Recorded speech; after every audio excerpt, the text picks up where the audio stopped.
Você vai conhecer a história inesperada de Maria, uma senhora humilde cujo ato de compaixão mudou vidas, inclusive a de um pai milionário que jamais imaginou aprender a maior lição de empatia, justamente ao seu lado. Não passe para o próximo vídeo post sem assistir até o final. A primeira parte da história parece simples, mas o desfecho traz uma reviravolta que vai mexer com suas convicções e pode mudar a forma como você se comunica, pessoal e profissionalmente. Inscreva-se, ative o sininho, curta, compartilhe e comente "Eu transformo". Haja hoje, faça um gesto de empatia e conte nos comentários como foi. Ela já carregava o peso do dia desde as primeiras horas da manhã. Maria acordou antes do sol, varreu a calçada empoeirada, comprou pão para o café dos filhos e correu para a feira improvisada onde vendia verduras. A vida era dura, mas ela se orgulhava de nunca ter deixado faltar nada em casa, mesmo que nada fosse o suficiente apenas para sobreviver. Naquele dia, contudo, algo inesperado faria sua rotina se transformar para sempre. Era fim de tarde. Quando Maria, carregando a sacola com as sobras de alface e couve que não vendera, caminhava pela rua principal do bairro para garantir o jantar, ouviu um soluço abafado atrás de um muro velho. Aproximou-se com cuidado e encontrou um menino de talvez 8 anos, de joelhos, as mãos cobrindo o rosto, chorando em silêncio. O peito de Maria apertou-se ao ver os olhos inchados de quem já chorava havia tempo. Sem hesitar, ajoelhou-se ao lado dele e com voz suave perguntou-se: "O que houve, querido?" "Por que tanto choro?"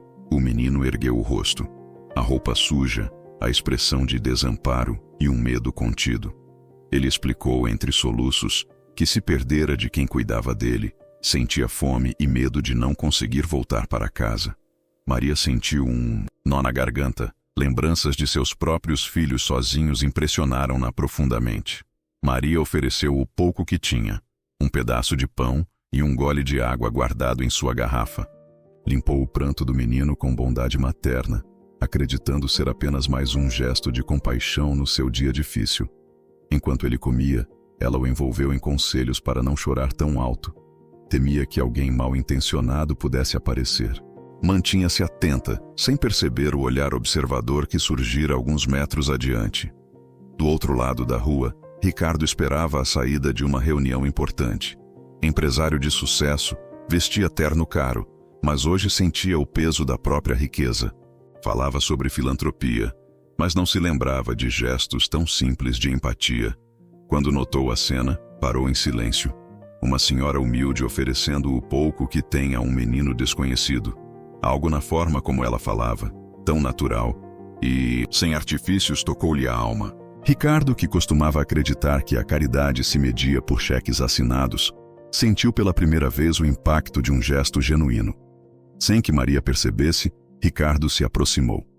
Observou cada detalhe, a firmeza acolhedora da voz dela, a assintada paciência em esperar que o menino terminasse de comer, o carinho com que ajeitou o cabelo despenteado. Resolveu intervir de forma discreta. Aproximou-se e estendeu a mão. "Posso ajudar?" perguntou com tom sereno, evitando usar o status para constrangê-la. Maria, surpresa, ergueu o olhar e viu um homem bem vestido. Por princípio, desconfiou. Quem será esse? Pensou que talvez oferecesse ajuda apenas para aparecer bem. Mesmo assim, respondeu: "Obrigada, senhor, mas já ajudei o menino. Tenho urgência de voltar para casa, mas se quiser orientar o garoto a chegar em segurança..." "Fico grata." O menino, hesitante, levantou-se e reconheceu o homem. "Pai!" exclamou, correndo para abraçá-lo. Maria arregalou os olhos. O homem era, de fato, o pai do menino. Em segundos, entendeu a dimensão do que tinha feito. Ajudar alguém de família abastada sem saber quem era. Ricardo, emocionado, beijou o filho e voltou-se para Maria. "Sou muito grato por sua generosidade. Você salvou meu garoto de uma angústia real. Gostaria de retribuir de alguma forma." Maria sentiu o rosto corar. Recusava-se a aceitar esmolas e o orgulho falou mais alto. "Não faço boa ação esperando recompensa", pensou. Entretanto, o tom do empresário não era de caridade impessoal, mas de honra a um valor que ele mesmo percebera ter esquecido. Ela hesitou, mas a expressão sincera dele a convenceu a ouvir a proposta. Ricardo explicou. Queria criar um projeto social para oferecer suporte a famílias em situação de vulnerabilidade, especialmente mães solo que, como Maria, equilibravam um trabalho árduo e amor incondicional pelos filhos. Convidou-a para participar como coordenadora local, garantindo que a iniciativa ficasse próxima de quem realmente precisa. Maria, emocionada e ainda incrédula, aceitou. Não se tratava de emprego de luxo, mas de transformar vidas de forma concreta, unindo a experiência dela com recursos que nunca imaginara ter acesso. Nos meses seguintes, a vida de Maria tomou um novo rumo, não por milagre, mas pela força daquilo que nasce do coração. Continuou com suas vendas de doces e quitutes caseiros na calçada da feira, mas agora já não era vista apenas como a senhora humilde que vendia para sobreviver. Maria se tornara uma referência, uma líder comunitária que inspirava outras mulheres a acreditarem em si mesmas. Organizou, com apoio de voluntários e novos amigos, um grupo de apoio para mães solo, onde compartilhavam experiências, estratégias de renda, informações sobre acesso à saúde, escola e assistência social. Ela mesma fazia questão de visitar cada casa quando alguém estava em dificuldades, oferecendo não só conselhos, mas também escuta, abraço e orientação prática.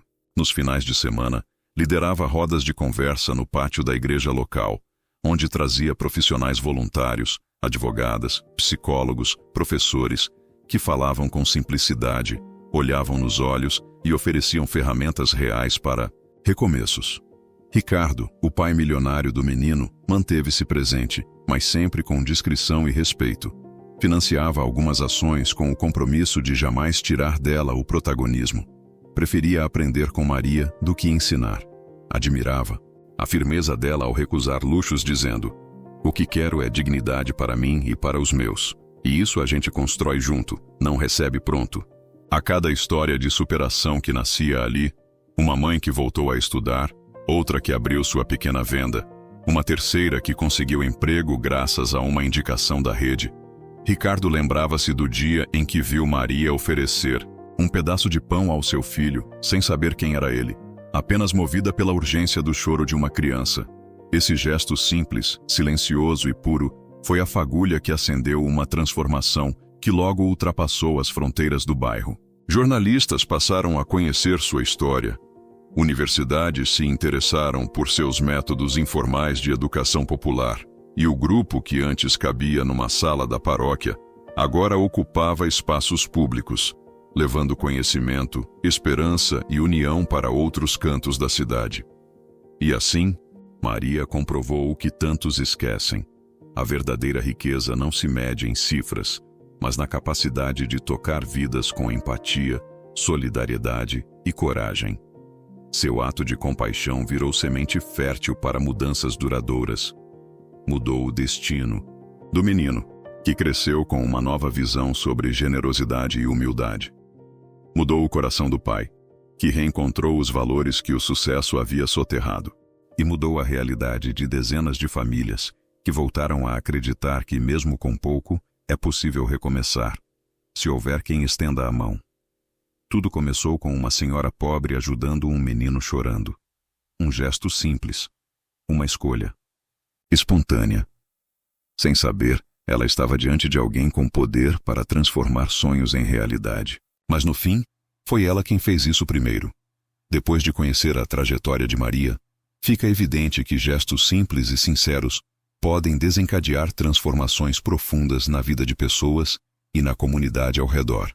Quando você se dispõe a olhar para o outro com atenção e oferecer o que pode, mesmo que pareça modesto, está acendendo uma faísca de mudança que pode crescer de maneiras inesperadas. Permita-se refletir sobre o que há de pequeno demais em sua rotina e como isso pode ser, na verdade, o início de algo maior. Se quiser continuar aprendendo com histórias que mostram o impacto da empatia em diferentes contextos, inscreva-se para receber novos conteúdos. Compartilhe esta narrativa com amigos e colegas para que eles também se inspirem a agir. Conte nos comentários qual atitude você planeja adotar hoje para fazer a diferença. Escrever uma mensagem de apoio, ouvir alguém que precisa falar, oferecer ajuda prática ou envolver-se em uma causa local. Ao dividir seu compromisso, você reforça sua própria responsabilidade e incentiva outros a se unirem. Não espere por um momento perfeito. Escolha agora um gesto concreto, execute-o ainda hoje e observe como isso muda algo ao seu redor. Em seguida, volte aqui para relatar o resultado, por menor que pareça, pois cada passo conta. Assim, você transforma a empatia em ação contínua e faz parte de uma corrente capaz de gerar impacto real e duradouro.